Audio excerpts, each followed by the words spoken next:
Le journal. Mesdames, Messieurs les titres, le gouvernement Osuka-Raponda connu. La nouvelle équipe compte 32 membres contre 30 dans la précédente dirigée par Julien Kogebekale. On note dans cette architecture 10 femmes, lesquelles prennent le porte-parole, 8 entrées et 5 sorties. Certains ministères clés, la défense nationale et les affaires étrangères, changent de main. Lutte contre la Covid-19, le centre hospitalier régional de Yem, doté d'un mini-laboratoire de dépistage, et pour l'opérationnalisation de cet outil, un programme de formation vient d'être lancé au profit des agents.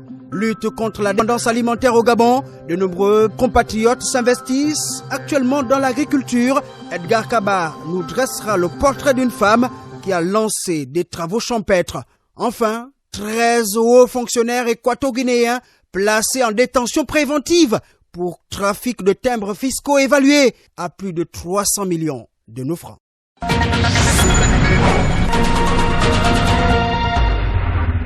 Bonsoir à tous. Achille Mwanda Moussoti à la présentation.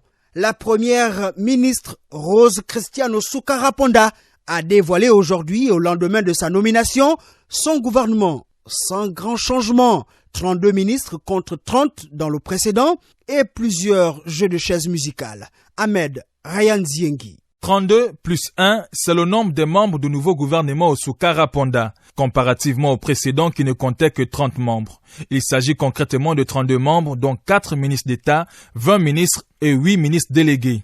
Avec l'entrée comme ministre de la Défense nationale de Michael Moussa Adamou, ex-ambassadeur du Gabon aux États-Unis. Autre entrée ou du moins un retour, celui de Pacom Moubele Boubeya en qualité de ministre des Affaires étrangères. Denise Mekamne, épouse Tati, gagne en galant en accédant au rang de ministre d'État et deuxième personnalité du gouvernement. Alain-Claude Bilebindé, ministre d'État, il prend la tête du ministère de l'Énergie et des Ressources hydrauliques.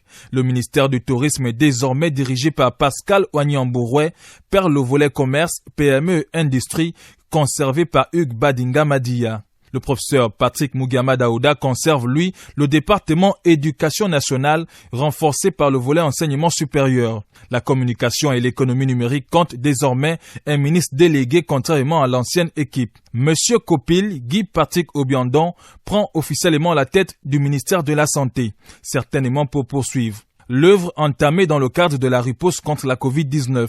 La jeune garde n'est pas en reste dans ce nouveau gouvernement Osuka-Raponda. Brice Paya, ancien secrétaire général de l'Assemblée nationale, effectue également une entrée en qualité de ministre délégué au transport, des infrastructures et de l'habitat, suivi de Camélian Tontoum Leclerc, qui part de conseiller spécial du président de la République à ministre délégué auprès du ministre de l'Enseignement supérieur. En somme, le tout premier gouvernement de l'ère Osuka-Raponda compte 32 membres, 8 entrants, 5 sortants et 10 femmes. Cette équipe aura donc la lourde mission de mettre en musique la politique du chef de l'État, avec en priorité l'amélioration des conditions de vie des Gabonais, mais aussi et surtout la mise en exécution d'un plan urgent de relance économique. Merci Ahmed. Retrouvons Issa Steve Mefan. Il faut dire que dans cette nouvelle équipe gouvernementale, certains ministères clés, dits de souveraineté, la défense nationale et les affaires étrangères par exemple, changent de main. Un proche du président Ali Bongo Ondimba revient aux affaires. Il s'agit de Pacom Moubele Boubeya, promu ministre des Affaires étrangères. Un comeback pour ce dernier, ayant déjà occupé cette fonction en 2016, après la présidentielle. Il aura fort à faire en termes de management des représentations diplomatiques et consulaires du Gabon à l'étranger. Autre proche du chef de l'État, Michael Moussa Adamo, ancien ambassadeur du Gabon aux États-Unis, qui va désormais gérer le ministère très stratégique de la Défense nationale, la Grande Muette. L'originaire de Logoué-Vindo, précisément de Makokou, occupera des hautes responsabilités à la présidence de la République en 2009, avant sa promotion comme ambassadeur du Gabon aux États-Unis. Quant à Jean-Marie Ogandaga, qui conserve son portefeuille de l'économie, s'est vu relevé du volet budget pour l'adjonction du pan relance. Il s'agit là d'un nouveau défi, celui de trouver des stratégies à même de renflouer les caisses de l'État, dont les recettes sont plombées par la pandémie de Covid-19. Il devra donc challenger dur pour rechercher d'autres sources de financement en termes de diversification des activités économiques, mais aussi engager davantage des discussions avec des bailleurs de fonds internationaux sur la question de la dette du Gabon. Dans cette nouvelle architecture gouvernementale, on note que les femmes prennent le porte-parole. Une démarche d'Ali Bongo Ondimba puisée dans l'histoire du Gabon depuis 1972, année de la première accession d'une Gabonaise au gouvernement. La femme ne cesse d'étonner par sa combativité en accédant aux hautes charges de l'État. Revenons sur le parcours de la femme gabonaise avec vous, Régis Meignier. Tout commence en 1972, au lendemain du deuxième congrès extraordinaire du PDG, le Parti démocratique gabonais qui administre encore le pays. Deuxième congrès extraordinaire, convoqué à l'époque par le président de la République, feu El Hadj Omar Bongo Ondimba, qui nomme pour la première fois dans l'histoire politique du Gabon indépendant une femme au gouvernement. Il s'agit de Madame Janzaou Mabika, née Manomba, qu'il charge de la promotion féminine. Chemin faisant, la femme gabonaise n'aura de cesse d'occuper une place de choix sur l'échiquier politique national, et ce en raison de sa combativité au plan politique que lui reconnaissent les observateurs les mieux avisés de la politique prônée par le président de la République de l'époque, mais jusqu'à peu avant 1990, année politique phare qui consacre le retour du Gabon à la démocratie et au multipartisme, à la faveur de la conférence nationale qui s'y tint, le nombre de femmes intégrant les différents gouvernements de la République ne cesse de croître, jusqu'à ce qu'en 2007, pour la première fois encore dans l'histoire politique gabonaise, une d'entre elles soit nommée vice-premier ministre. Il s'agit de Madame Georgette Koko. Régis Meignier, quel rôle concrètement joueront les femmes gabonaises peu après la nomination d'une d'entre elles comme Premier ministre? Progressivement, l'on verra d'autres tenir le haut du pavé, sur l'échiquier politique bien sûr, dont l'une des plus emblématiques est Rose Francine Rogombé, présidente du Sénat, dont deuxième personnage de l'État, occupe le podium en accédant à la magistrature suprême au lendemain du décès du président de la République, El Hadj Omar Bongo Ondimba le jugé en 2009. Rose Francine Rogombé assurera une transition politique sans heurts à la tête de l'État. Autre femme emblématique à travers laquelle cette transition politique sans heurts, si ce n'est douce, paisible, fut rendue possible, Madame Marie-Madeleine Moranto, présidente de la Cour constitutionnelle. Elles auront ainsi administré la preuve aux yeux du monde qu'une transition politique en douceur pouvait être une réalité dominante au Gabon. La femme gabonaise poursuit donc sa marche ascendante vers le cœur du pouvoir. Après avoir été ministre du budget, maire de Libreville, la capitale, ministre de la Défense nationale, Rose Christiane Osuka Raponda vient d'accéder au poste de Premier ministre et pour la première fois dans l'histoire politique gabonaise à la tête d'un gouvernement de 32 membres, dont 11 femmes, parmi lesquelles un ministre d'État et dans l'ordre protocolaire numéro 2 de ce gouvernement, Madame Denise Mekamne. 4 ministres, 5 ministres délégués. Il y a aussi dans l'administration territoriale 3 femmes gouverneurs de province. Il y a quelque temps, à coups de manchettes hardies, la presse gabonaise exaltait et sublimait encore la femme gabonaise, lançant même un ballon d'essai dans l'opinion, la voyant présider avec Masria aux destinées d'un gouvernement de la République. Dans la foulée de la commémoration de la décennie de la femme, en accord avec l'organisation onusienne l'ONU, in fine, le président de la République, chef de l'État, Ali Bongo Ondimba, a tranché en invitant une d'entre elles sur le podium, Rose Christiane Osuka Raponda. La composition du nouveau gouvernement suscite des réactions dans le milieu politique. Plusieurs leaders attendent la relance de l'économie et la maîtrise de la stratégie nationale de riposte contre la Covid-19. Nous vous proposons d'écouter Florentin Moussavou, président du parti CAC, Conscience et Action citoyenne, membre de la majorité républicaine, rencontré par Ahmed Ryan Ziengi. Dans ce moment particulier que vit notre pays, à l'instar des autres nations du monde, c'est donc ce moment marqué par la crise sanitaire universelle. Il me plaît en tout cas de considérer que le président de la République, chef de l'État, a pris son courage et a marqué par sa détermination le besoin qu'il éprouve, qui est établi, de faire évoluer les choses. Personnellement, je crois que le Gabon doit absolument s'arrimer sur une méthodologie qui permet de voir un peu plus clair et de faire en sorte que la lecture que nous avons des événements nous amène à revenir, à recouvrer l'optimisme. Madame Rose Christiane Osuka Raponda est une dame que je connais et qui a par son parcours marqué ce pays. Elle est pleine d'expérience. S'agissant de la vie de ce pays, l'avenir de ce pays, il ne faut plus du tout hésiter, il faut aller de l'avant. et je crois qu'elle a les armes entre les mains pour aider à avancer. Et l'État a fait de gros efforts ces dernières années en mettant à la disposition des populations des infrastructures sanitaires dont on peut considérer qu'il n'y a pas à envier ce qui se passe dans les autres pays. Maintenant, ce qu'il faut, c'est donner du contenu et du sens à tout ça, de telle manière que les Gabonais, lorsqu'ils sont malades, mais qu'ils soient effectivement reçus. Donc c'est déjà un défi. Maintenant, il y a le défi économique qui est naturellement confluent de toutes les problématiques que nous posons. Parce que l'économie mondiale elle-même est en panne, véritablement. Et le Gabon ne fait pas exception. Donc il y a naturellement, pour elle, qui est rompue à ces questions, des défis importants à relever. Et nous croyons qu'elle est parfaitement à la hauteur. Les politologues ne sont pas à marge, ils font leur lecture sur cette nouvelle approche, celle de mettre les femmes en avant dans ce contexte de modernisation de la vie publique au Gabon, le nouveau gouvernement. Écoutons la politiste, Dr Chantal Minzi Abessol.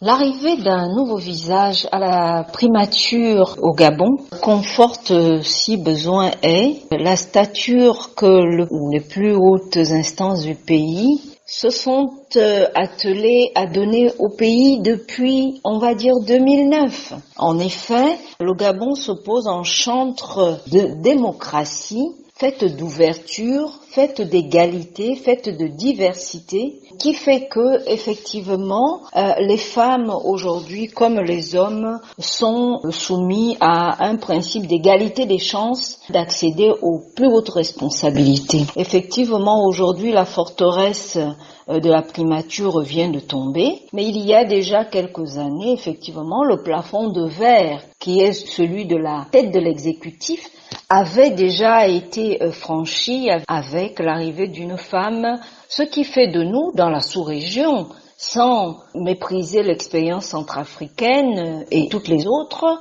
quand même un palier supplémentaire de franchi dans cette ouverture à la diversité par le sexe dans le champ de la gouvernance de manière générale. Cela permet effectivement de constater que le pays se positionne dans la classe des bons élèves, mais plus concrètement, les enjeux de cette nomination sont à trouver à la fois dans l'impératif de redorer l'image de l'institution gouvernementale. Avant la publication du nouveau gouvernement, le Premier ministre Rose Christian Osuka-Raponda était ce matin au palais présidentiel présenter la copie au chef de l'État, Ali Bongo Ondimba. Aline Zila.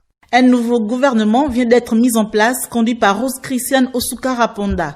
Nommé le jeudi 16 juillet dernier par le président de la République, le nouveau premier ministre, chef du gouvernement, a été reçu en audience par le numéro 1 gabonais. Rose Christian Osuka-Raponda est venu soumettre la proposition du gouvernement qui va l'accompagner pendant son parcours. Pour le choix porté sur sa personne et la confiance que lui a accordé le chef de l'État, une grande marque de reconnaissance envers la femme gabonaise. Rose Christian Osuka-Raponda, premier ministre, chef du gouvernement.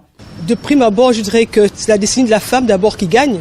Dans ce sens-là, c'est la marque de confiance que le chef de l'État imprime toujours à la femme gabonaise. Au travers de cette femme gabonaise, la modeste personne que je suis, de m'avoir hissé à ce haut poste de l'administration gabonaise.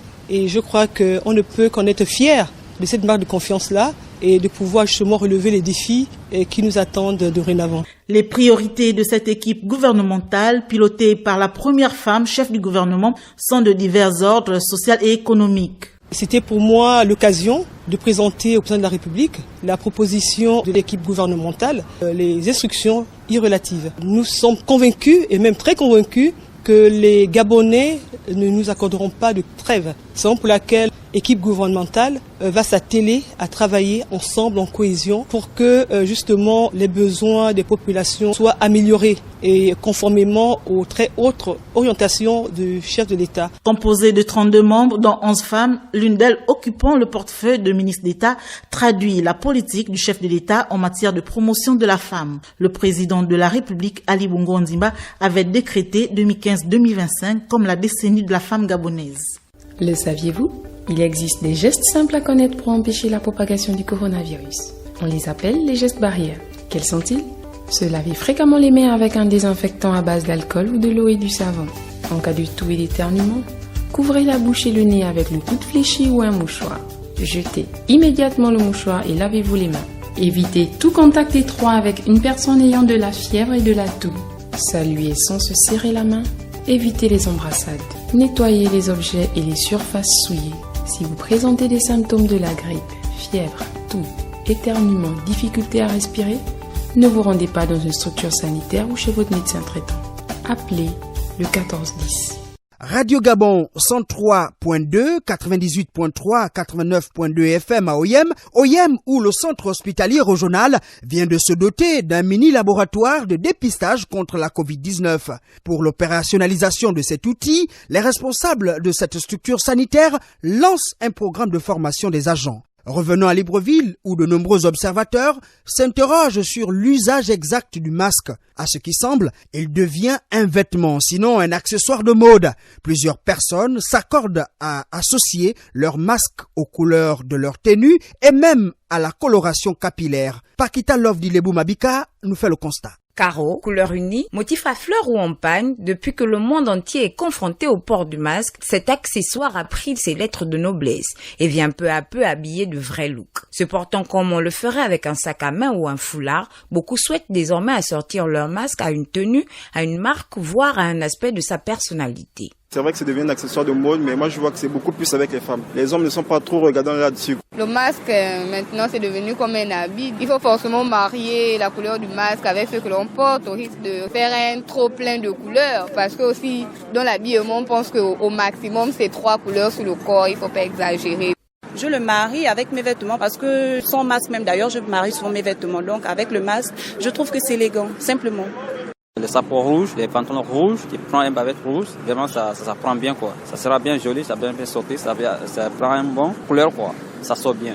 Obligatoire quand il est impossible de tenir la distanciation sociale, le masque de protection est devenu indispensable. Alors quitte à devoir le porter, autant qu'il soit joli. Seule obligation, que le masque réponde aux normes de sécurité, ce qui n'est pas toujours le cas de ceux qu'on l'envoie en street style. Et certains le fustigent. Moi je m'attaque pas là-dessus. Moi, je porte le masque pour me protéger d'abord contre le corona, mais comme je vois d'autres qui ont mis les initiales de leur nom, personnellement, je ne pense pas que je puisse faire ça. La distanciation sociale commence à partir du masque. Dans les faits de bord, ne sied pas trop. Ce qui est important ici, c'est l'usage du port du masque en période de Covid, c'est ce qui est important. Son utilisation étant désormais répandue dans la population générale, certains modèles cherchent à se distinguer des autres, mais attention à ne pas perdre de vue son objectif premier qui est la protection. Lutte contre la dépendance alimentaire au Gabon, de nombreux compatriotes s'investissent actuellement dans les travaux champêtres à côté des projets lancés par le gouvernement. Edgar Kaba nous dresse le portrait d'une femme gabonaise entreprenante. Piments, légumes, tubercules, tomates, oignons, patates, gombo, aubergines et autres produits issus de l'agriculture abondent ou se font de plus en plus rares selon les saisons dans les espaces commerciaux du Grand Libreville. Il y a un peu des choses qui deviennent un peu rares maintenant pendant la saison, comme la banane, les feuilles de manioc. Vous trouvez ça c'est dur parce qu'il manque des pluies, donc ça sèche. Des vivres pour la plupart qui proviennent des pays voisins. Mais pour vaincre cette dépendance alimentaire, faisons à présent un focus sur Anaïs Lombard, qui est friande de travaux champêtres. Elle a une très grande plantation et elle vend des légumes, fruits et autres denrées alimentaires issus de la parcelle où elle cultive. Je cultive au colasse avec mon mari. On plante plus le njangou, l'aubergine de la plantation, l'oseille. Quand ça donne, quand je vois que j'ai trop de légumes, je suis grossiste, je détaille avec les commerçants. Le reste, je viens vendre ici. Les produits que je cultive, il y a la banane, le njangou, le folon, l'oseille et l'aubergine de la plantation. Les légumes, ça pousse beaucoup plus en saison sèche parce que j'ai une motopompe que j'arrose avec. Et j'ai aussi acheté un tuyau, ce qui m'aide à arroser les plantes. Anaïs Lombard caresse la même ambition que le chef de l'État, Ali Bongo Ondimba, celle de mener le Gabon vers l'autosuffisance alimentaire. Pour cette commerçante, le compte à rebours est lancé, plus de temps à perdre. Monsieur le Président, je m'adresse à vous. J'aimerais avoir une motivation parce que c'est un peu dur. Il faut d'abord avoir une parcelle parce que si tu n'as pas la parcelle, tu ne peux pas cultiver facilement.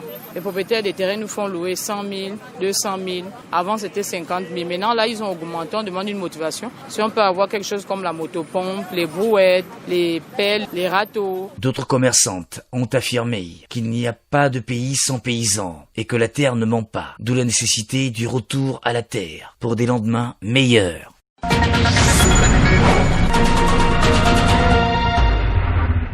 L'actualité internationale est marquée par la célébration ce jour de la Journée mondiale de la justice internationale. Intéressons-nous aux enjeux de cette juridiction, son fonctionnement et surtout le traité de Rome qui fait l'objet de controverses dans les pays du Sud à travers la CPI, Cour pénale internationale. Ahmad Benievaka. Il existe deux types de procédures devant la justice internationale, à savoir celle dite contentieuse lorsque des différends juridiques entre États lui sont soumis et les consultatives lorsque des demandes d'avis consultatifs concernant des questions juridiques lui sont présentées par le système des Nations Unies. De manière générale, la juridiction internationale est chargée de juger les personnes accusées de crimes contre l'humanité, de génocide et de crimes de guerre, une idée qui remonte depuis l'Antiquité. Gaspard Malekula, magistrat de formation. La première initiative date du 1er décembre 1891 avec la création du Bureau international permanent de la paix et la Charte des Nations Unies du 24 octobre 1945 a mis en place le premier organe juridictionnel international. C'est en 2002, après la ratification de 60 États au statut de Rome de 1998, que la CPI, la Cour pénale internationale, est alors officiellement créée. Depuis le 4 mars 2016, 123 États sur les 193 membres de l'ONU ratifient à leur tour cet accord en acceptant la compétence de la CPI. Seulement, 32 d'entre eux, dont la Russie et les États-Unis, ont bel et bien signé le statut de Rome, mais ne l'ont pas ratifié. Explication avec Gaspard Malekula. Ça veut dire que les citoyens de ces États ne peuvent pas être traduits devant la Cour pénale internationale. Et c'est pourquoi aujourd'hui le gouvernement américain s'oppose à ce que le procureur de la CPI puisse enquêter sur un certain nombre de faits qui sont reprochés aux soldats américains. Aujourd'hui, une grosse polémique tourne autour de cette juridiction internationale, notamment au niveau des pays du Sud. On se rend compte que ce sont de plus en plus les personnes venant des États en développement qui sont traduites devant cette cour. Et cette contestation met aujourd'hui de plus en plus en mal la justice internationale. À noter que le premier procès de la CPI a eu lieu le 26 janvier 2009, condamnant le président national de l'Union des patriotes congolais, Thomas Lubanga, à 14 ans d'emprisonnement pour crimes de guerre. Merci Ahmad. Parlons de ce sommet de l'Union européenne qui se tient depuis ce jour à Bruxelles, sommet consacré à un accord sur le plan de relance de l'économie. Caroline Assoumou-Mombe. L'Europe est en crise. L'Union européenne va perdre environ 9% de son produit intérieur brut cette année, entraînant des milliers de chômeurs. Pour sauver l'UE de ce chaos, l'économie a besoin d'un remontant, d'où la validation du budget de 750 milliards d'euros à ce nouveau sommet européen pour une période de 2021-2027. Au sein de l'Union européenne, 4 pays restent réticents au plan de relance de ces 500 milliards de subventions. Les Pays-Bas, le Danemark, la Suède et l'Autriche souhaitent des prêts aux pays en difficulté plutôt que des subventions. Durant ce sommet qui va durer 3 jours, le président du Conseil européen, Charles Michel, doit également convaincre Mark Rutte, Premier ministre néerlandais, qui a réaffirmé ses positions de solidarité. Revenons en Afrique, précisément en Guinée équatoriale, où 13 hauts fonctionnaires ont été placés aujourd'hui en détention préventive pour trafic de timbres fiscaux estimé à un peu plus de 300 millions de nos francs. Roland, Sylvanie Ondem. Effectivement, ces hauts fonctionnaires travaillaient tous au trésor public de ce pays. Ils viennent d'être placés en garde à vue depuis la semaine dernière, tout en étant mis en examen ce jeudi par la justice pour vol et appropriation illicite.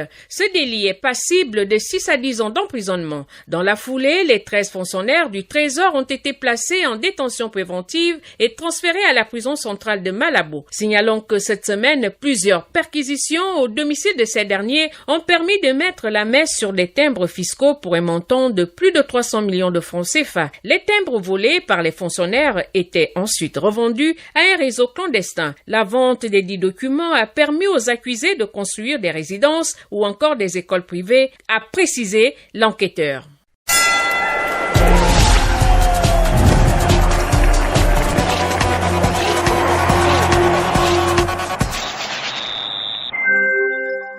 Jean-Claude Boussougou-Boulingui est dans ce studio pour les nouvelles de sport. Commençons par la sous-ligue de football d'Akonda qui met à son tour un terme à sa saison pour cause de Covid-19.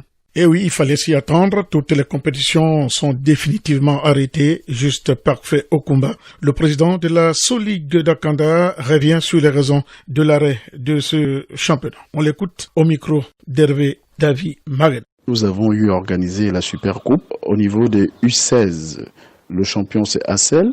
Au niveau de U19, le champion, c'est toujours Assel. Ça, c'est ce qui concerne la Super Coupe.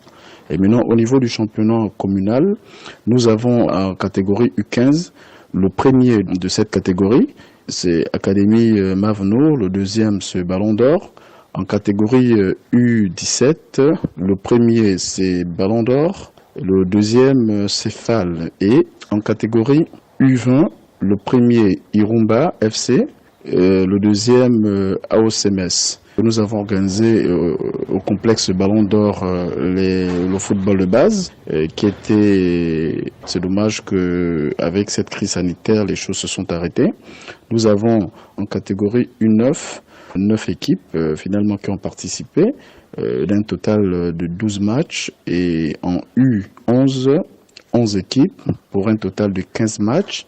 En U13, 12 équipes pour un total de 18 matchs. L'ensemble de tous les matchs joués sur la commune d'Akanda, c'est un total d'au moins de 207 matchs joués pendant cette saison. L'AOCMS somme à payer le club congolais de l'AS Vegas pour non-respect de contrat des joueurs Ulrich Mezali et Jean-Rossi Nkoumou, deux éléments qui étaient de la campagne africaine avec le club gabonais, montant à verser près de 7 millions de francs CFA dans un délai de 45 jours à compter du 7 juillet. Candidat à la présidence, la Fédération ivoirienne de football du 5 septembre prochain, l'ancienne gloire Didier Drogba a bien des soucis à se faire, et pour cause, ce dernier doit au préalable obtenir le parrainage d'un des 5 groupes d'associations reconnus par l'AFIF, la Fédération ivoirienne de football, pour que son dossier soit validé. Affaire à suivre. Merci Jean-Claude Boussougou-Boulingui. Allons à la découverte d'un jeune Gabonais dénommé Franck Lewis Meyezue qui évolue au Portugal, précisément à Saint-Trenzi, club de 3e division de football. Les nouvelles semblent être bonnes. Ulrich Kupangoy. Franck Lewis Meye est né le 16 décembre 1998. Formé à l'Union sportive Ambilandiami, il fait ses classes chez les minimes, cadets et juniors avant de s'envoler au Ghana, à Sao Tomé et au Portugal, où il a évolué dans plusieurs clubs. Titulaire aujourd'hui au sein de son club portugais, Saint-Trenzi en 3e division, il a disputé 16 matchs cette saison et frappe à la porte de la sélection nationale. Franck Meye. Bien sûr que je veux jouer pour l'équipe nationale du Gabon, mais l'opportunité ne nous est pas donnée. On regarde, on est là, on attend, on espère un jour qu'on va s'y penser à nous, du tiers-monde. Et moi j'encourage ceux qui y sont déjà, ils mouillent le maillot comme ils peuvent, et c'est ça le plus important, c'est ce qu'on souhaite. Joueur polyvalent, Franck Meye affectionne le poste de milieu défensif et veut suivre les traces d'André Biogo Poko, qu'il considère comme un modèle. Moi, je le vois comme une référence, un mentor, vu qu'il joue mon poste pour sa manière dont il mouille le maillot, la manière dont il court à gauche, à droite, pour essayer de jouer les deux bouts, faire les choses bien. Moi, ça me fait plaisir, ça me donne envie d'aller en équipe nationale et de faire aussi pareil. Après une saison difficile mais aboutie à cause du Covid-19, Franck Meye ambitionne de jouer dans un club plus prestigieux car il veut disputer la Ligue européenne des clubs champions. À court terme, c'est déjà enchaîner des matchs, voir vu que je suis en fin de contrat avec mon club là. Donc j'attends, j'ai des offres, j'attends que mon agent puisse me dire des offres vraiment concrètes pour qu'on puisse finaliser avant la fin du mercato pour pouvoir le plus tôt possible retrouver les terrains et commencer à m'entraîner à nouveau. Non, à long terme, c'est gagner des titres, au moins arriver en demi-finale de Champions League. Maintenant, pourquoi pas la gagner aussi. Jamais appelé en sélection nationale, Franck Meye continue d'enchaîner les performances en club, des efforts qui pourraient convaincre Patrice Neveu à s'intéresser à lui dans un futur proche. C'est ainsi que se referme ce journal, mais avant, le rappel d'un seul titre. Le gouvernement Osuka Raponda a connu, la nouvelle équipe compte 32 membres contre 30 dans la précédente, dirigée par Julien Kogebe-Kalé. On note dans cette architecture 10 femmes, lesquelles prennent le porte-parole, 8 entrées et 5 sorties. Certains ministères clés, la défense nationale et les affaires étrangères, changent de main. La mise en onde est assurée par Ulrich Elanka, Léopold Lombo-Moizoko. La réalisation est de Shelly Maneya. L'équipe de la rédaction se joint à moi, Achille Mwanda Moussoti, pour vous dire merci et vous souhaiter un bon week-end.